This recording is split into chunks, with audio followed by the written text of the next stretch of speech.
Demək olar, sual deyir ki, hündürlüyü H olan trapesiyanın daxilinə çeviri çəkilmişdir. Yan tərəfləri oturacaqla 30 və 45 dərəcə uzanmaya gətirir. İspat edilir ki, trapesiyanın sahəsi H kvadrat vurulsun 2 plus köşdəki ölçü üstündən qalınır.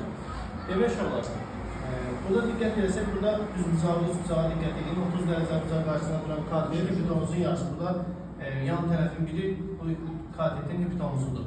Onda bura olacaq 2H. Hündürlüyü buradan da indirsəm, trapesiyanın oturacaqların paralel olduğuna görə bura H-dırsa, burada H olacaq. Onda bu 45 dərəcə olduğuna görə bu bərabər yanlı düzbucaqlı üstbucaq olacaq. Burada 45 olacaq. Bura H-dırsa, onda hipotenuz katetin köşdə 2 misli olur. H köşdə 2. Çünki katetlər bərabər olur. Pifaqor teoreminə görə bura H köşdə 2 çıxır. Digər tərəfdən də nəyi bilməliyik burada? Dördbucaqlının daxilinə çevirə çəkilərsə, onun qarşı tərəflərinin cəm bərabər olacaq. Yəni A plus B bərabər olacaq 2H-la H köşdə 2-nin cəminə. Aydındır. 2H-la H köşdə 2-nin cəminə. Biz də bilirik ki, trapesiyanın sahəsi oturacaqlar cəminin yarısının hündürlüyün H-sına bərabər.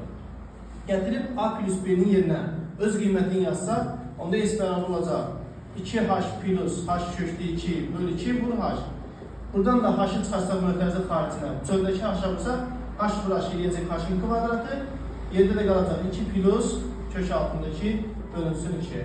Demək, H kvadratı vurulsun 2 plus kökdə 2 bölünsün 2, bu ispat olundu.